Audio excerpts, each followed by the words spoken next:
Chapter 9. He arrives at the processing plant. It's isolated and surrounded by electrical fencing. They had it put up because scavengers kept trying to get in.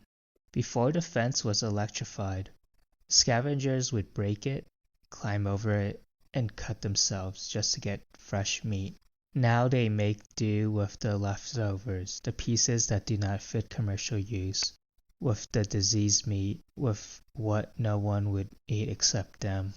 Before going into the plant, he sits in the car for a few seconds and looks at the complex of buildings. They're white, compact, efficient. There's nothing to indicate that inside them humans are killed. He remembers the photos of the Salamine slaughterhouse his mother showed him.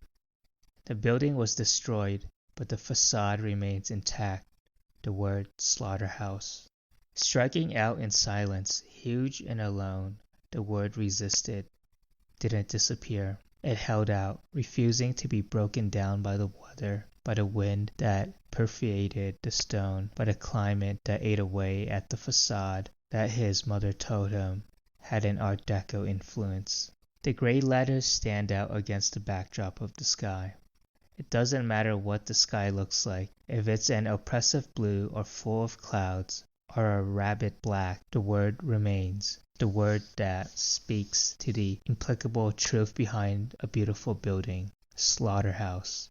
Because there, slaughter took place. His mother had wanted to renovate the facade of the Cypress processing plant, but his father wouldn't agree to it. He felt that a slaughterhouse should go unnoticed and blend in with the landscape, that it should never be called what it really is.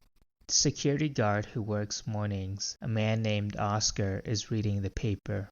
When Oscar sees him sitting in the car, he closes the paper right away and waves nervously. Oscar opens the door for him and says in a voice that's a bit forced, "Good morning, Senor Tejo. How are you?" He acknowledges the security guard with a movement of the head.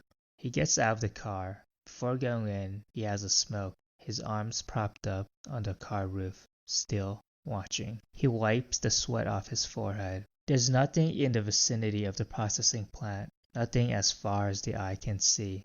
There's a space that's been cleared except for a few solitary trees and a rank creek. He's hot, but he smokes slowly, stretching out the minutes before he enters the plant.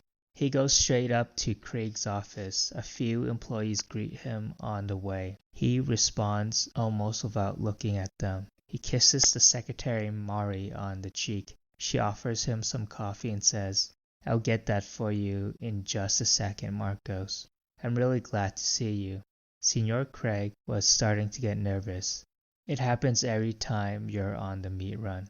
He enters the office without knocking and sits down without asking permission. Craig is on the phone. He smiles and motions that he'll be right with him. Craig's words are hard-hitting but scarce. He says little and speaks slowly.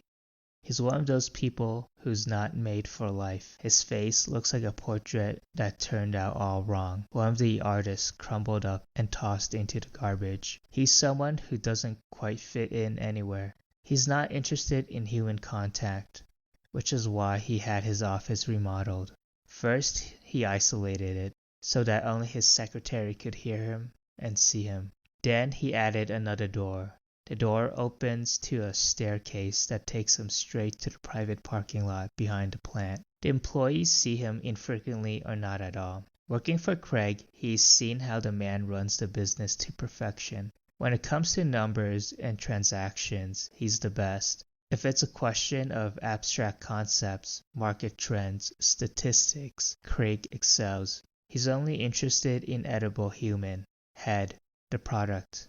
What he's not interested in is people. He hates saying hello to them, making small talk about the cold or the heat, having to listen to their problems, learn their names, keep track of who's on leave or who's had a child. That's why Craig needs him. He's the only one they all respect and like because none of them knows him, not really. Few of them know he lost a child, that his wife has left, that his father's collapsing into a dark, demented silence. No one knows he's incapable of killing the female in his barn.